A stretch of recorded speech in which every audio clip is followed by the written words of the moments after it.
পরিবেশ ও বিজ্ঞান শিক্ষক সপ্তম শ্রেণীর পাঠ্যপুস্তক চ্যাপ্টার 8 অবধি আছে, ওটা শেষ করেছি।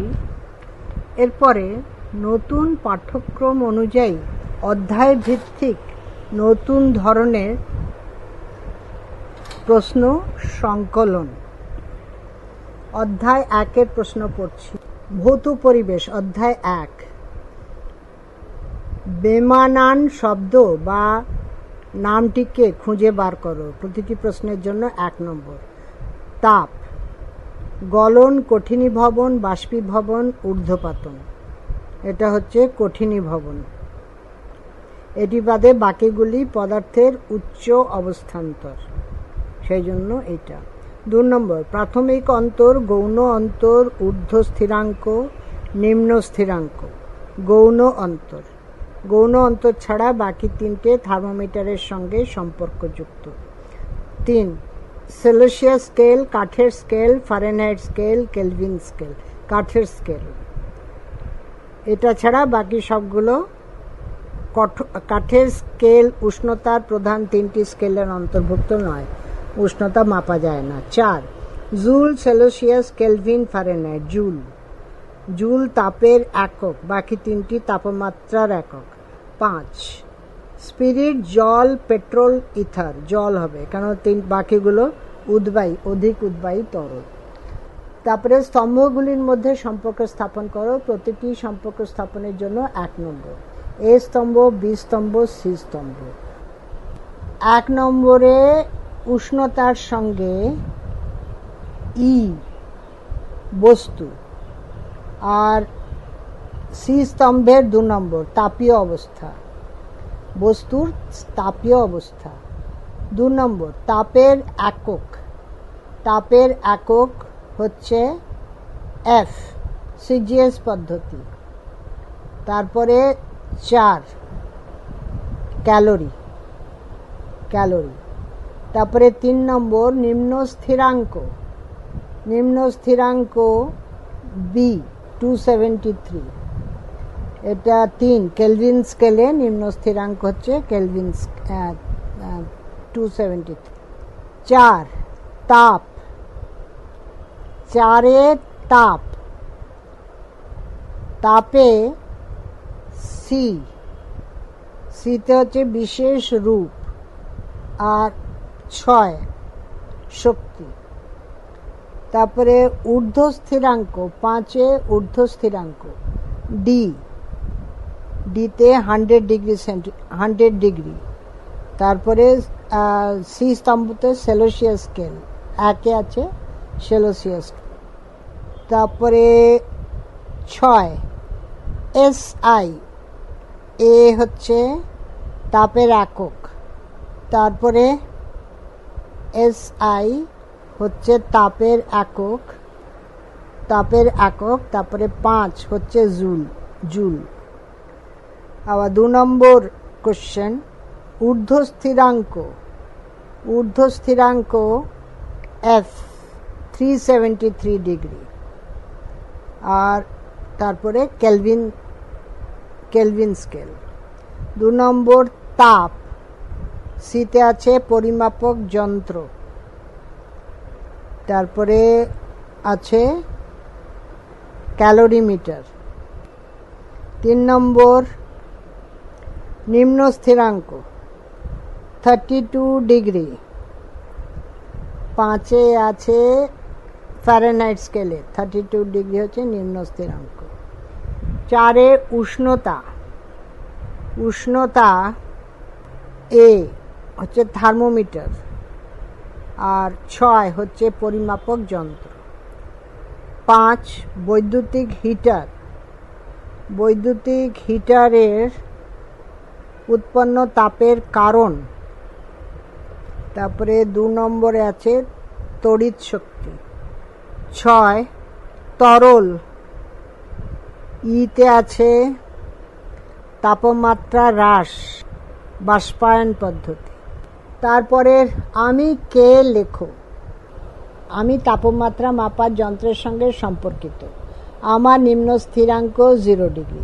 আমার ঊর্ধ্ব স্থিরাঙ্ক 100 ডিগ্রি, আমার প্রাথমিক অন্তর 100, আমি, এটা হবে সেলসিয়াস স্কেলযুক্ত থার্মোমিটার। অনেকগুলো দিয়েছে পয়েন্ট, তার থেকে বার করতে হবে। 2, আমি উষ্ণতা পরিমাপের যন্ত্র, আমার নিম্ন স্থিরাঙ্ক 32 ডিগ্রি ফারেনহাইট, আমার ঊর্ধ্ব স্থিরাঙ্ক 212 ডিগ্রি ফারেনহাইট। 4, আমার প্রাথমিক অন্তর 180, আমি ফারেনহাইট স্কেলযুক্ত থার্মোমিটার। এবার ছবি দেখে উত্তর দাও। 1, নিচের ছবিতে চিহ্নিত অংশগুলোর নাম লেখো। পারদকুণ্ড, বাঁকানো অংশ, 2টা বাঁকানো অংশ। 3, সমব্যাসের সরু কাঁচ নল। থার্মোমিটারের ছবি দিয়েছে, ডাক্তারি থার্মোমিটার। এরপরেরটা, শব্দ ছকটিকে সূত্রের সাহায্যে পূরণ করো। 2 নম্বরে আছে যে তাপ গ্রহণে বা বর্জনে বস্তুর উষ্ণতার পরিবর্তন না হয়ে কেবল অবস্থার পরিবর্তন হয়, ওটাকে বলা হয় লীন তাপ। লীন তাপ 2 নম্বরে, ওপর নিচ, লীন তাপ। তারপরে 3 নম্বর, ইথার ড্যাশ তরল, উদ্বায়ী তরল। 5 নম্বর, এটা ভার্টিক্যালে পড়ছি, ওপর নিচে, প্রমাণ চাপে যে নির্দিষ্ট উষ্ণতায় কোনো তরল পদার্থ জমে কঠিনে পরিণত হয়, হিমাঙ্ক। তারপরে পাশাপাশি, 1, আবদ্ধ পাত্রে ড্যাশ নিয়ে ক্রমশ ঠান্ডা করতে থাকলে প্রথমে জল ও শেষে বরফ পাওয়া যায়। আবদ্ধ পাত্রে ড্যাশ নিয়ে ক্রমশ, জলীয় বাষ্প, লীন তাপের লিটা এসে গেল। তারপরে 3 নম্বর, বস্তুর এক তাপীয় অবস্থা, উষ্ণতা। 5 নম্বর, সময় ড্যাশ করতে ঘড়ির কাঁটা ব্যবহৃত হয়, সময় পরিমাপ করতে। 5 নম্বর, পাশাপাশি কোথায় আছে? 5 নম্বর, 4 নম্বরে আছে, পরিমাপ, 4-এ আছে। এবারে আলো, বেমানান শব্দ বা নামটিকে খুঁজে বার করো। পূর্ণিমা, ছায়া, প্রচ্ছায়া, উপচ্ছায়া। পূর্ণিমা ছাড়া বাকি 3টি পরস্পর সম্পর্কযুক্ত। 2, নক্ষত্র, চেয়ার, ঘরবাড়ি, গাছপালা। নক্ষত্র হবে, এটি সপ্রভ বস্তু, বাকিগুলো নিষ্প্রভ বস্তু। 3, কাঁচ, কাঠ, জল, বায়ু, এটা কাঠ ছাড়া বাকিগুলি স্বচ্ছ মাধ্যম। 4 নম্বর, ইট, পাথর, মাটি, কাঁচ স্বচ্ছ মাধ্যম, বাকিগুলো অস্বচ্ছ মাধ্যম। 5, সূর্য, নক্ষত্র, জ্বলন্ত মোমবাতি, চাঁদ নিষ্প্রভ বস্তু, বাকিগুলি সপ্রভ বস্তু। 6, ঘষা কাঁচ, জল, বায়ু, কাঁচ। ঘষা কাঁচ ঈষৎ স্বচ্ছ মাধ্যম, বাকিগুলি সমসত্ব মাধ্যম। এবারে স্তম্ভগুলির মধ্যে সম্পর্ক স্থাপন আবার একই রকম। সপ্রভ বস্তু, তার সঙ্গে বৈদ্যুতিক বাতি, তারপরে নক্ষত্র সপ্রভ। নিষ্প্রভ বস্তু, ঘরবাড়ি, গাছপালা। স্বচ্ছ মাধ্যম, বায়ু, কাঁচ। অস্বচ্ছ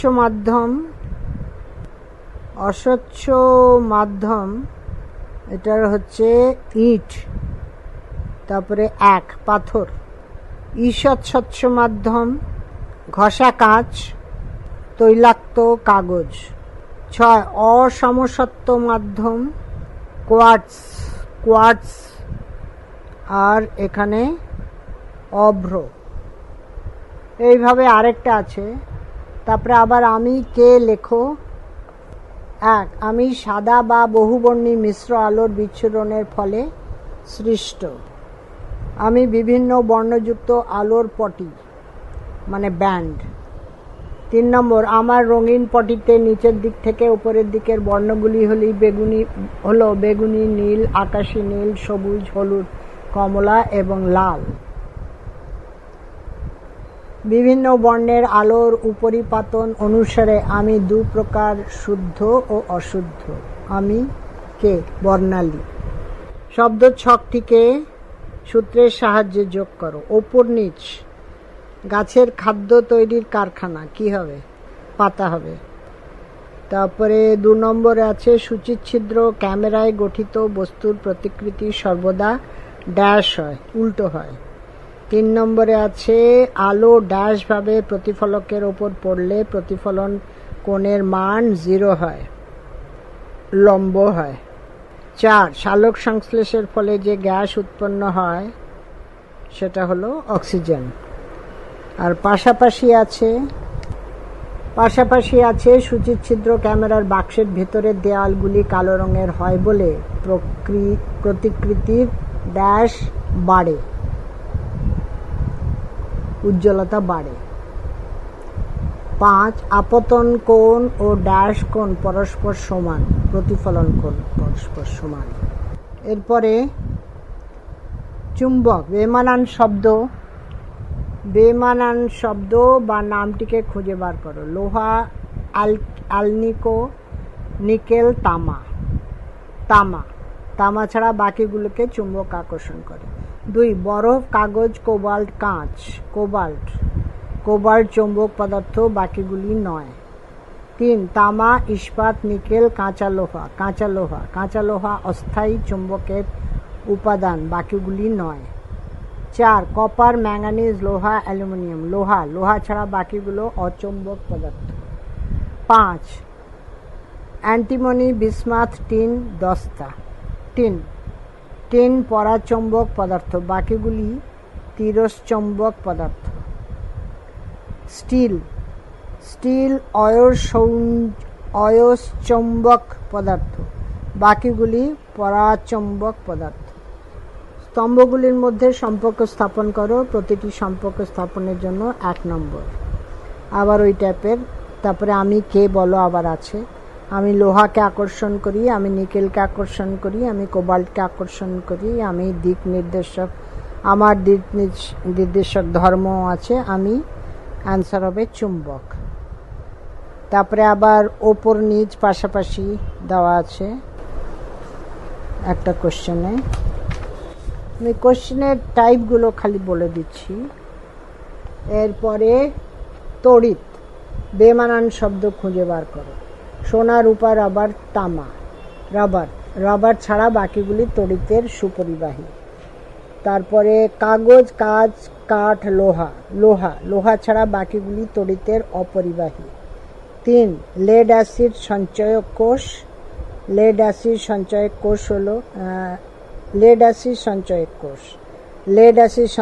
কোষ হলো গৌণ কোষ, বাকিগুলি প্রাথমিক। ভোল্টীয় কোষ, লেড অ্যাসিড কোষ, সঞ্চয়ক কোষ, নির্জল কোষ, ড্যানিয়েল কোষ। আর 4 নম্বর সিলিকন, গ্রাফাইট, লোহা, গ্যাস, কার্বন। সিলিকন অর্ধ পরিবাহী, বাকিগুলি পরিবাহী। 5 solar cooker, solar dryer, pressure cooker, solar table fan, pressure cooker ছাড়া বাকিগুলি সৌরশক্তির প্রভাবে চলে। আবার স্তম্ভগুলির মধ্যে সম্পর্ক স্থাপন করা। তারপরে আবার আমি কে, ওই টাইপের। তারপরে আবার ছকের সাহায্যে পরিবেশ ও বান্ধব শক্তির ব্যবহার, বেমানান শব্দ বা নামটিকে খুঁজে বার করো। পেট্রোল, ডিজেল, কয়লা, গোবর গ্যাস। এটা গোবর গ্যাস ছাড়া বাকিগুলি জীবাশ্ম জ্বালানি। 2 নম্বর সৌরশক্তি, ভূতাপীয় শক্তি, পেট্রোলিয়ামজাত শক্তি, বায়ু শক্তি। পেট্রোলিয়ামজাত শক্তি, এই শক্তি ছাড়া বাকিগুলি অক্ষয়িষ্ণু। 3 কেরোসিন, নারকেল তেল, পেট্রোল, ডিজেল। নারকেল তেল ছাড়া বাকিগুলি খনিজ উপাদান থেকে প্রাপ্ত। 4 পারমাণবিক শক্তি, জোয়ার ভাটার শক্তি, বায়ু শক্তি, কয়লাজাত শক্তি ছাড়া বাকিগুলি অচিরাচরিত শক্তি। 5 nitric oxide, sulphur dioxide, oxygen, carbon dioxide. Oxygen ছাড়া বাকিগুলি পরিবেশ দূষণ ঘটায়। আবার স্তম্ভগুলি। তারপরে আবার আমি কে, আমি শক্তির অফুরন্ত ভাণ্ডার, আমি পরিবেশ দূষণ ঘটাই না, আমি সারা পৃথিবীকে শক্তি যোগাই, আমার সহায়তায় সবুজ উদ্ভিদ খাদ্য তৈরি করে। আমি সূর্য হবে, সূর্য। তারপরে আবার শব্দ ছকটিকে সূত্রের সাহায্যে পূরণ করো। ওপর নিচ, গবাদু পশুর ড্যাশ থেকে বায়োগ্যাস উৎপন্ন হয়, মল। 2 নম্বর, নির্জীব পদার্থ থেকে যে শক্তি পাওয়া যায় তাকে বলে ড্যাশ শক্তি, জড় শক্তি, জড় শক্তি। 3, বিভিন্ন অপ্রচলিত শক্তির মধ্যে যে অপ্রচলিত শক্তিকে মানুষ প্রথম ব্যবহার করতে শেখে সেটি হলো ড্যাশ শক্তি, বায়ু শক্তি। 4, ঘড়ির কাঁটা যা মাপে সময়। পাশাপাশি আছে বর্তমান বিশ্বে মোট শক্তির 23% শক্তি আসে ড্যাশ বিদ্যুৎ থেকে, জলবিদ্যুৎ থেকে। 3, পাশাপাশি গরুর গোবর ড্যাশ উৎপন্ন করতে ব্যবহৃত হয়ে থাকে, বায়োগ্যাস। 5, তাপবিদ্যুৎ উৎপাদনে ব্যবহৃত হয় এমন জীবাশ্ম জ্বালানি, কয়লা। এরপরে প্রত্যেকটা চ্যাপ্টারের ওপরে এই একই টাইপের কোশ্চেন আছে। স্তম্ভ। আচ্ছা, 2 নম্বর অধ্যায় পড়ে দিচ্ছি, সময় ও গতি। বেমানান শব্দ বা নামটিকে খুঁজে বার করো। ঘরবাড়ি, চলন্ত রেলগাড়ি, গাছপালা, পাহাড় পর্বত।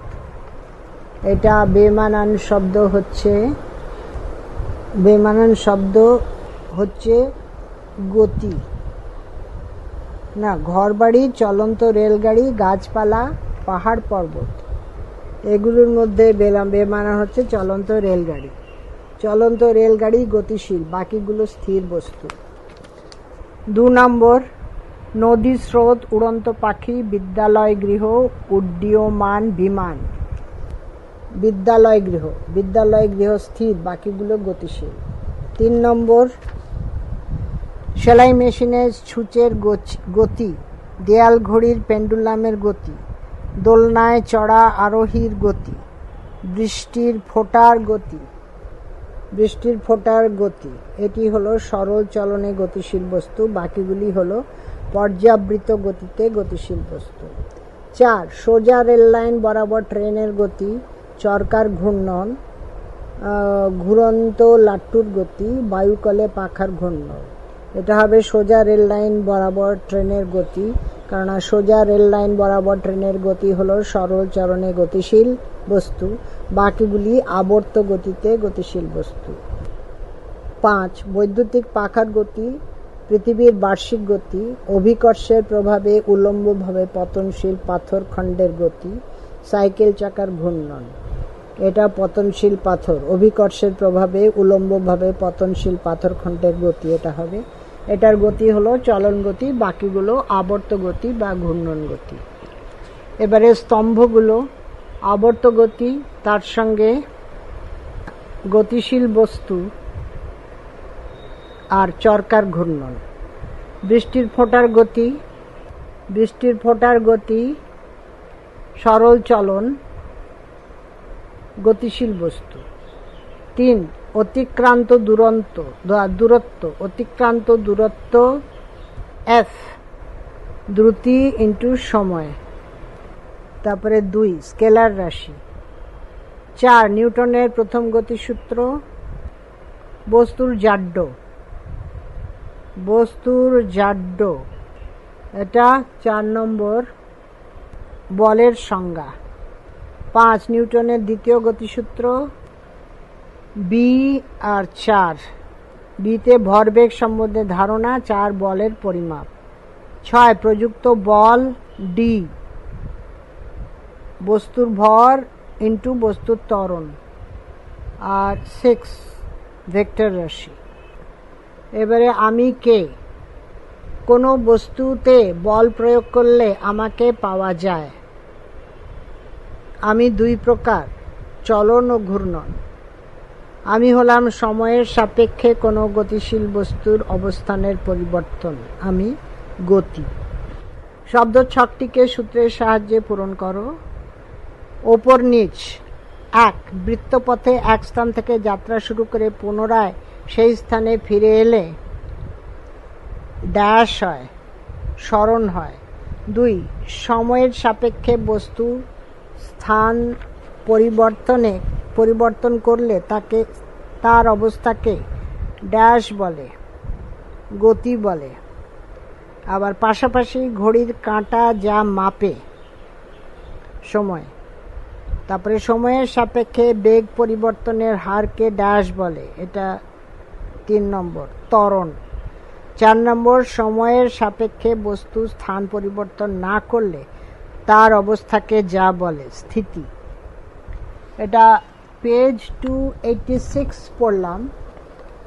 এই নতুন টাইপের প্রশ্নোত্তর আমি পড়তে শুরু করেছি পেজ 281 থেকে 286, দুটো চ্যাপ্টার পড়লাম। সেইভাবে সব চ্যাপ্টারই এই টাইপের কোশ্চেন আনসার। আমি এই বইটি পুরো এখানেই শেষ করছি।